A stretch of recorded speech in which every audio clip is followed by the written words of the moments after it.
Sir সহ আমাদের যাদের আত্মীয় স্বজন পাড়া প্রতিবেশী মা বাবা ভাই বোন বন্ধু বান্ধব উস্তাদ শিক্ষক কেউ আজাদ তাদের মধ্যে যারা আজাদ বিভিন্ন রূপের জীবিত অন্ধকার কবরে আছে মহান রবের কাছে সবার আত্মার মাগফিরাত কামনা করছি। আসলে আমরা চার ভাই চার বোন, আমরা কেউ কখনো মাদ্রাসা লাইনে পড়িনি, সম্পূর্ণ মাদ্রাসা লাইনে পড়া হয়নি আমাদের।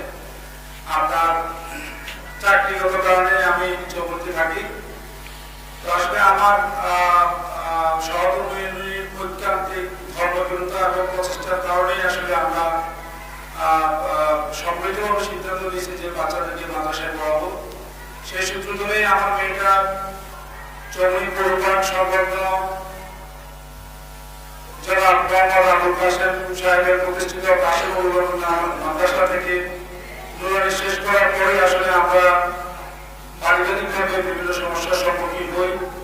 কারণ 9 বছরের একটা মেয়ে, সেই মেয়েকে আসলে আবাসিক একটা মাদ্রাসায় দেওয়া, তার উপর আবার মহিলা মাদ্রাসা, তার উপর নিরাপত্তা নিশ্চয়তা যোগাযোগ ব্যবস্থা, সার্বিকভাবে আসলে আমরা পরিবারের সবাই চরম সংকটে পড়ে যায়। কারণ একটা মেয়েকে হাফেজা করা আর 10টা ছেলেকে হাফেজ করা প্রায় সমান। কারণ মেয়েদের আসলে অনেক কিছু চিন্তা করতে হয়।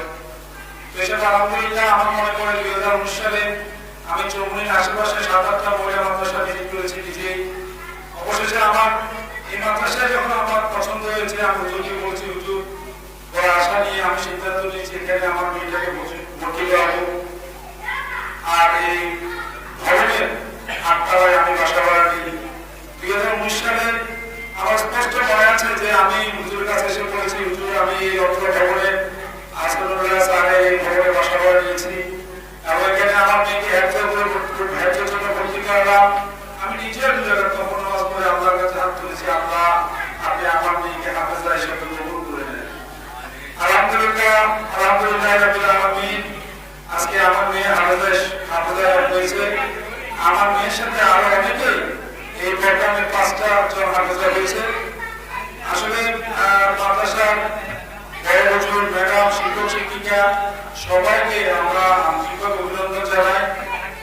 আপনারা যে অক্লান্ত পরিশ্রম করেছেন, সেই অক্লান্ত পরিশ্রমের জন্য বিশ্বনবী মুহাম্মদ ইসলামের কয়েকটা হাদিস দিয়ে আমি শেষ করতে যাচ্ছি। নবী ইসলাম বলেছেন যে কোরআনের অভিনবত্ব কখনো শেষ হবে না।